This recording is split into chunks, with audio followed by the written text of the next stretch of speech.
আসসালামু আলাইকুম ওয়া রাহমাতুল্লাহি ওয়া বারাকাতু। আমার প্রিয় মা এবং বোনেরা, আমার ভাইয়েরা, এখন বর্তমানে পৃথিবীর মধ্যে আমাদের বাংলাদেশে সবচাইতে বেশি ভূমিকম্প হওয়ার সম্ভাবনা দেখা দিচ্ছে। বৈজ্ঞানিকরা এটাই বলেছে যে বাংলাদেশের মধ্যে আরো ভয়ানক এবং কঠিন আকারে ভূমিকম্প হওয়ার সম্ভাবনা রয়েছে এবং যে সকল অঞ্চলে বেশি বেশি বিল্ডিং রয়েছে ওই সমস্ত অঞ্চলের মধ্যে বেশি ক্ষতিগ্রস্ত হওয়ার সম্ভাবনা বেশি রয়েছে।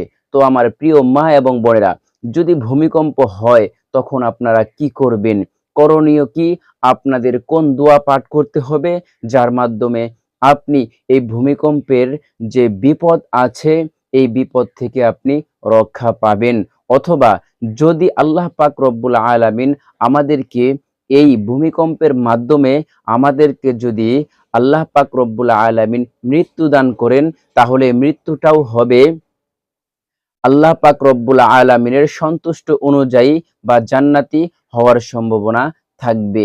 তাহলে ওই কি আমল করব, যে আমলটি করলে আমাদের বিপদ কেটে যাবে এবং আমরা জান্নাতি হতে পারবো যদি আমরা এই ভূমিকম্পের মাধ্যমে মারা যাই।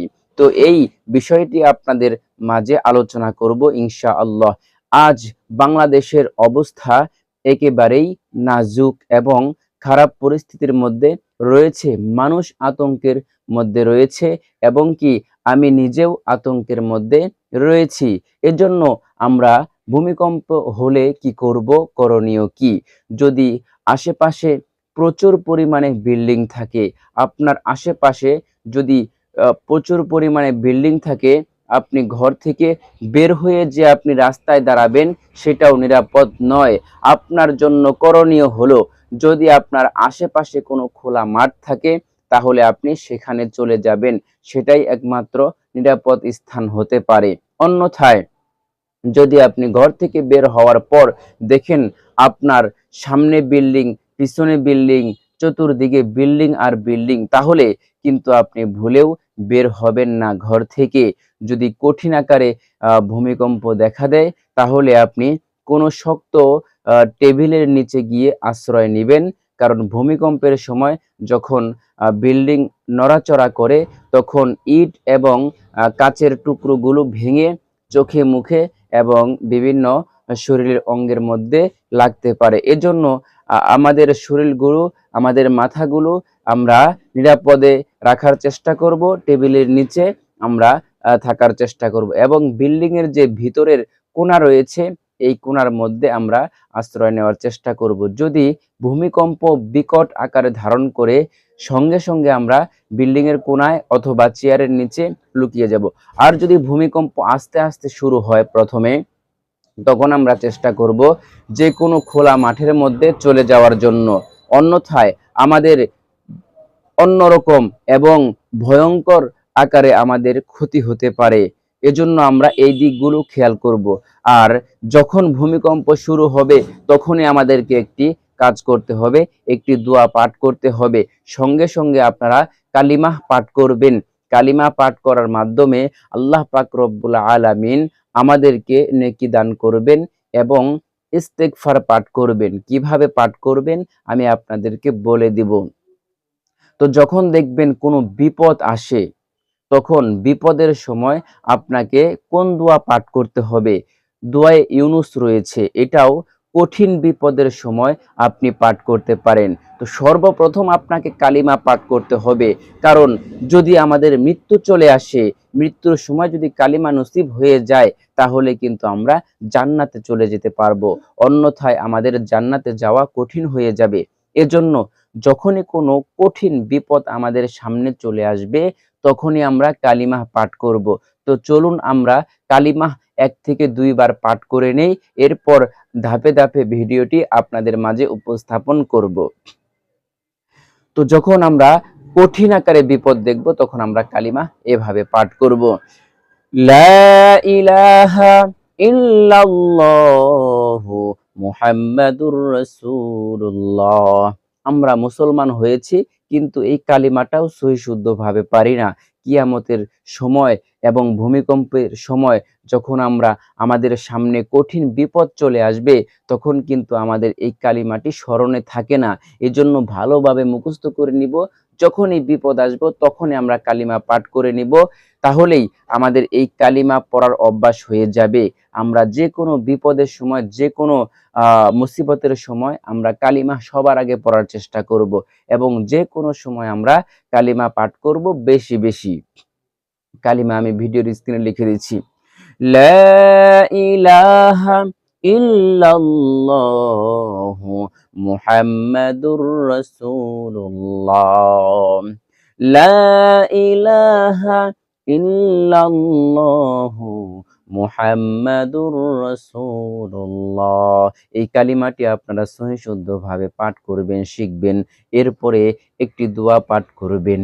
ইন্না লিল্লাহি ওয়া ইন্না ইলাইহি রাজিউন। ইন্না লিল্লাহি ওয়া ইন্না ইলাইহি রাজিউন। এই দোয়াটি আপনারা অনেকেই পারেন। মানুষ যখন মারা যায় তখনই আমরা ইন্না লিল্লাহি ওয়া ইন্না ইলাইহি রাজিউন পড়ি।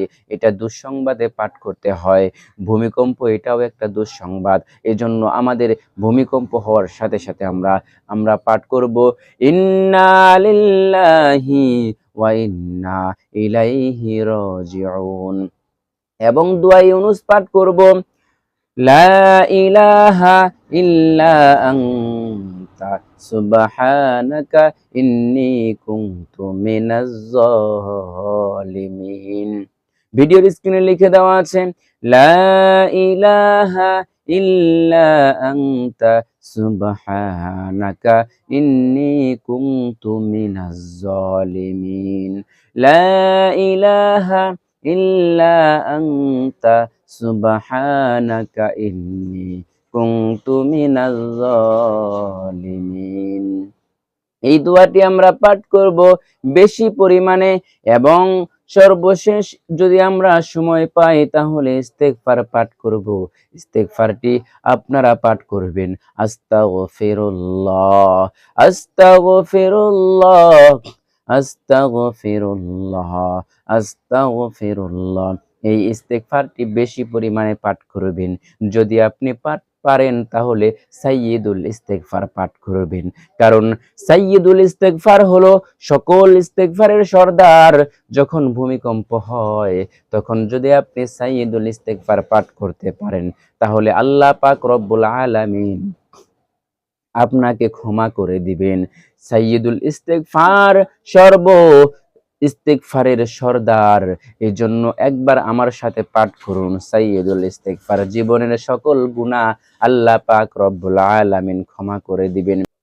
লা ইলাহা ইল্লা আনতা খলাকতানি ওয়া আনা আবদুকা ওয়া আনা আলা আহদিকা ওয়া ওয়া'দিকা মাস্তাতা'তু আউযু বিকা মিন শাররি মা সানা'তু আবু'ু লাকা বিনি'মাতিকা আলাইয়া ওয়া আবু'ু বিযামবি ফাগফিরলি ফাইন্নাহু লা ইয়াগফিরুয যুনুবা ইল্লা আনতা।